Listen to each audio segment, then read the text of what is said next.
Hello fellow language learning nerds, welcome to another video, and this video for this week is my Japanese bookshelf, yay! Yes, another video in the series called My Japanese Bookshelf, where I show you one of the books in my collection of Japanese books, either a Japanese book to help you learn Japanese or a Japanese book it's written in Japanese, one or the other. And today's video is going to be on Casual Nihongo. I had originally planned to read a manga and then kind of do a video on that, but I just ended up just picking this one up casually and then just being like, oh well, I'll just read a little bit and then a little bit more and then a little bit more, and oh, I've pretty much finished the book. Okay then. So I thought, seeing as I was able to get through this really easily, I had thoughts about it, so I wanted to share it with you sooner rather than later. So first of all, let me show you a little bit of what's inside the book. Let's take a closer look at the book itself. Casual Nihongo by Sanbonjuku no Aki desu. He has a YouTube channel which I highly recommend. It's extremely good, and he, as you can see, YouTube.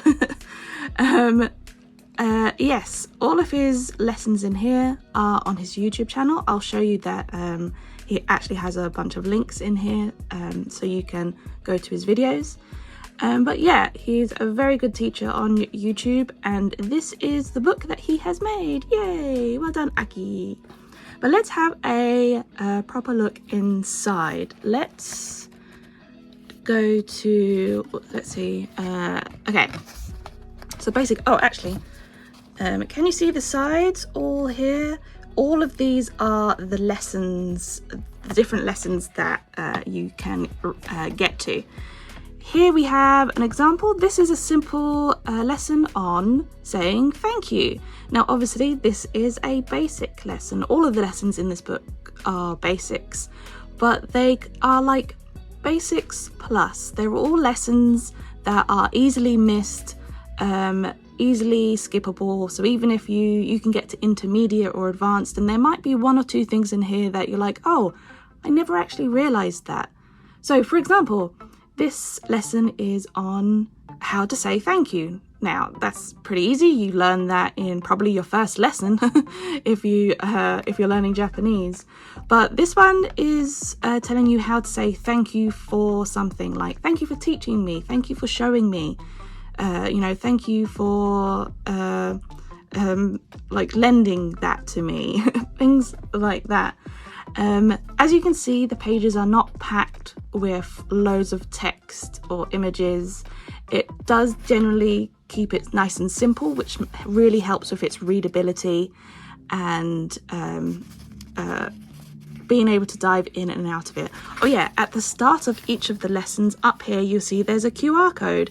So if you want to perhaps hear the lesson spoken out loud, or you just want to spend more time on the lesson, then you can just whip your phone out and it will take you directly to his lesson, his video on that lesson. It's really, really handy. I tested it out a few times. It does work.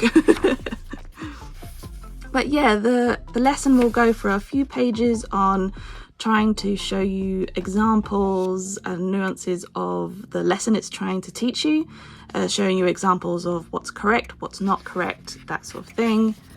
And then it will get into short dialogues. Now, as you saw with the other pages, it's pretty much all in Japanese, right? Just like his videos, it's just going to be in Japanese. However, whenever it does do a little bit of explanation in anything other than Japanese, it has some in English, Portuguese and Vietnamese. The dialogues are always nice and short and very readable and very understandable. Oh yeah, and then after the dialogues, there's always a little section where it's like, why don't you try saying something for that speech bubble in the dialogue? Why don't you try and come up with either you know, either try practicing what is written in the dialogue or perhaps even making up your own.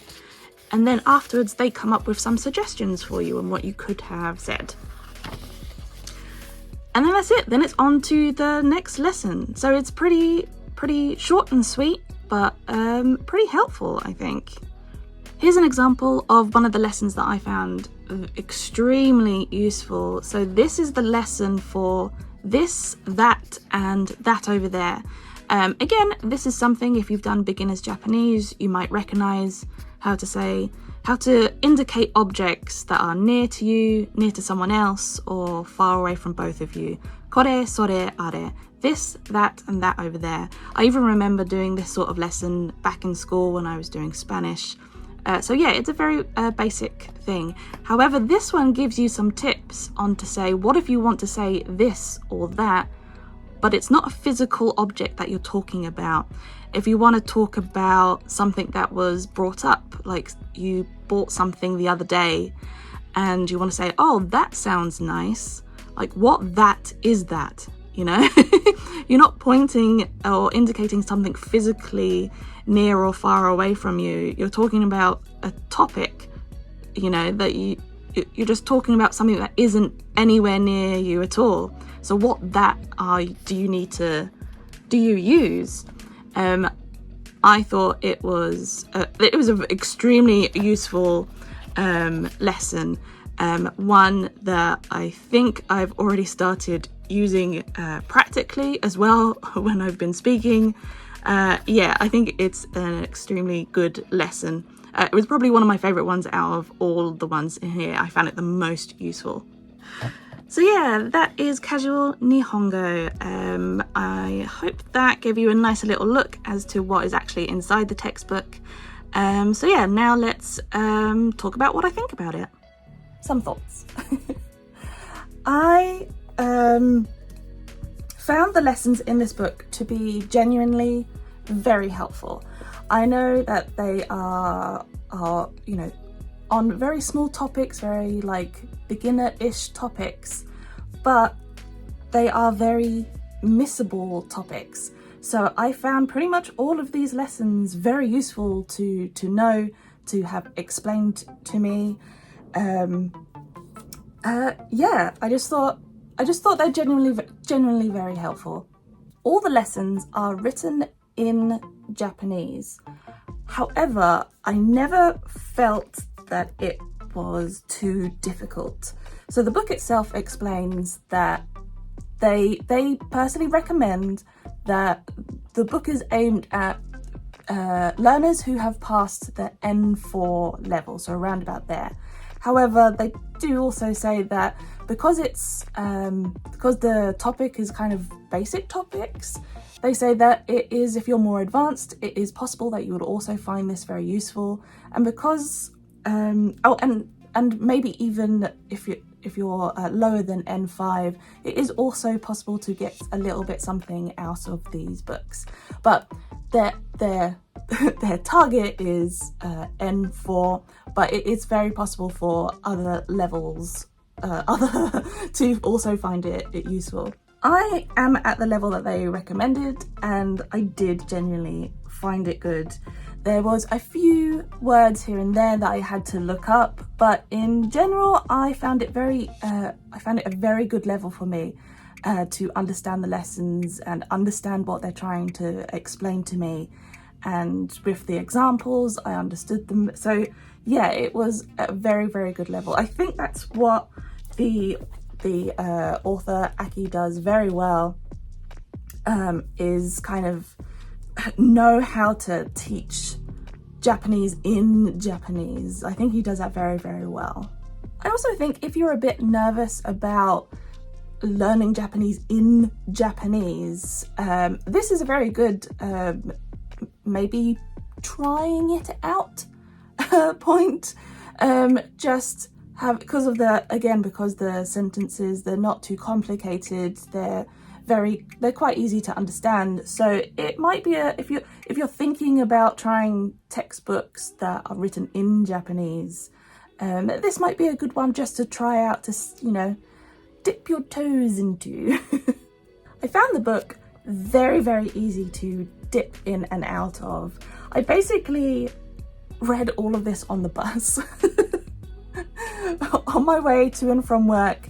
When I had the energy for it, I would take this out and have a little read. The lessons are short, so I could probably do like at least a couple of lessons on my way to work, say.